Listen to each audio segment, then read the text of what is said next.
చిన్నాపురం అనే గ్రామంలో ముగ్గురు స్నేహితులుండేవారు. వారు వ్యాపారం కోసం వెంకటాపురం వెళ్ళాలని నిర్ణయించుకున్నారు. వెంకటాపురం వెళ్ళాలంటే ఒక పెద్ద అడవి దాటి వెళ్ళాలి. ముగ్గురు స్నేహితులు ఊరు నుండి వెంకటాపురం బయలుదేరారు. సాయంత్రానికి వారు అడవిని చేరుకున్నారు. వాళ్ళు పోతూ ఉంటే ముగ్గురిలో ఒకరికి తాడు దొరికింది. ఇంకా కొంత దూరం వెళ్ళాక ఇంకొకటికి చేట దొరికింది. మళ్ళీ కొంత దూరం వెళ్ళాక మరొకడికి గడ్డపార దొరికింది. ఇంతలోపే చీకటి పడింది. వారు ముగ్గురు అడవిలో కనిపించిన ఒక గుడిలో నిద్రపోయారు. అంతలో ఒక రాక్షసుడు అక్కడికి చేరుకున్నాడు. ఆ రాక్షసునికి నరవాసన తగిలింది. ఆ వాసనను బట్టి గుడి దగ్గరకు చేరుకున్నాడు.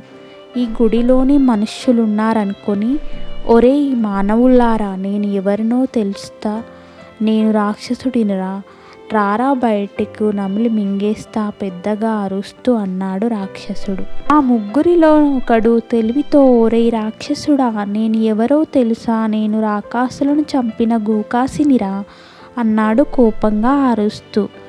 అయితే బయటకు రా, నీ ప్రతాపం నా ప్రతాపం చూసుకుందాం అన్నాడు రాక్షసుడు. నేను రావటం ఏమిటిరా, నా గోరు చాలు నిన్ను పొడిచి చంపడానికి అని గడ్డపారను బయటకు చూపాడు. నా చెవిని చూడరా, నా చెవిని ఆడించానంటే గాలికే కొట్టుకుపోతావురా అని చేటను బయటకు అటు ఇటు ఊపాడు.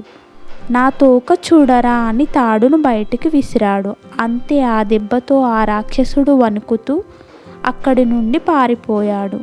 ఆ రాత్రి ముగ్గురు స్నేహితులు హాయిగా నిద్రపోయారు. తెల్లవారుజామున లేచి వెంకటాపురానికి వెళ్ళిపోయారు.